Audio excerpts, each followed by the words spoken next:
I think it's the best seat. The best seat you can get. I mean, you get this lovely seat right in the middle of halfway. You get a television monitor in front of you, so you get all the replays, but you get the live perspective as well. You get to sort of, I suppose, to interact with reserves on both sides, substitute benches. You can see things about to unfold, and yet if you take your headphones off, you know, for 10 seconds, you can still hear everything that's around you. And oh, look, it's a seat, you know, a lot of people pay a lot of money for. Probably 3 million Kiwi blokes would like the job, and 2.5 million of them think they can do it better. Probably more, but they can't yet. It's still mine.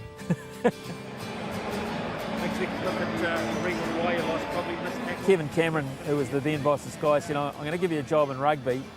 I said, well, I haven't played rugby at that level. He said, I'm fully aware of that. He said, but I just got a feeling that because of what you did in cricket, these guys will give you the time of day. I don't expect you to be a rugby expert overnight. In fact, probably never expect you to know everything about rugby.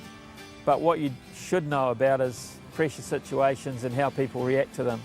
And that's what I want to try and get out of you, out of coaches, out of captains, out of players that you might interview after games. That was about 18 years ago. And every time I go to the ground, you know, you still look at people and you still get the impression they're thinking, but you're a wicket keeper, you know, what do you know about rugby? Fact of the matter is, you know, probably not much more than they do. But I've just been given the opportunity, and I've had a bit of background in sport to try and help me through.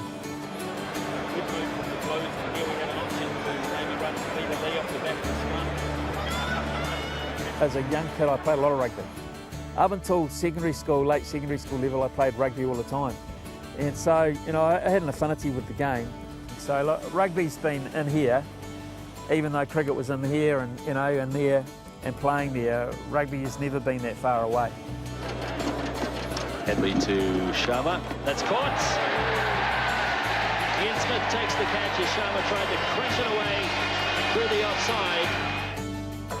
In key moments of one-day internationals or test matches when the pressure really goes on, I think that sort of pressure is, you can relate it across to rugby, to hockey, to rugby league, because it becomes a moment of decision making, and therefore having been in that decision-making mode yourself, been in that situation, I think you can either sympathise or empathise or get inside the head of what's going on out there. So there's no doubt about that. Having been out there at that level, no doubt it's a big help. Rabaka bowling to Ian Smith on 98. Swings it away. This could be it. It is it. Another Test 100 for Ian Smith.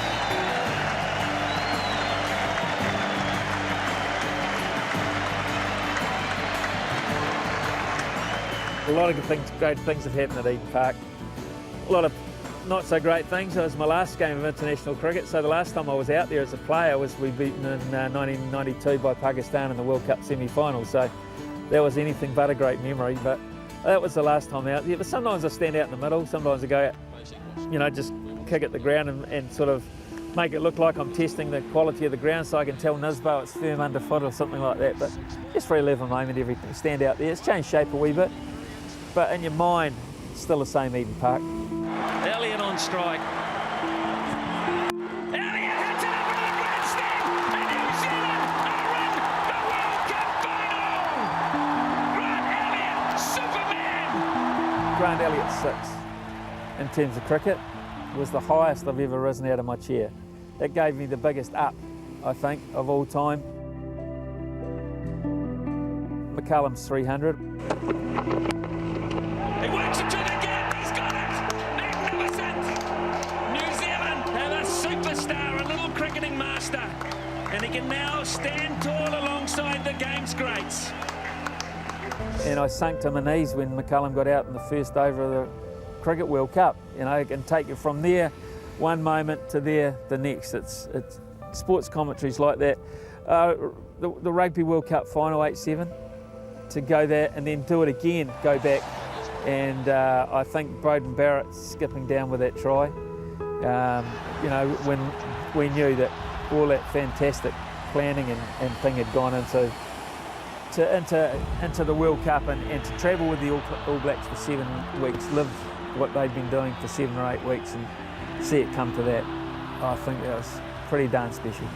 I can definitely say when Hawke's Bay are playing, I am biased. Bugger it. I don't want to be neutral. I love people like Matthew Cooper coming with his Waikato team coming to town, Grant Nisbet's Wellington team, and you know the Cantabs and that. Bring them. Bring Marshall's Canterbury guys to town, and let us try and knock them over, because you know that I think parochialism and that level of commentary, fantastic. It's one of the most privileged jobs in the country, and it's a great deal of fun, and it's good that you can pay your mortgage out of it as well.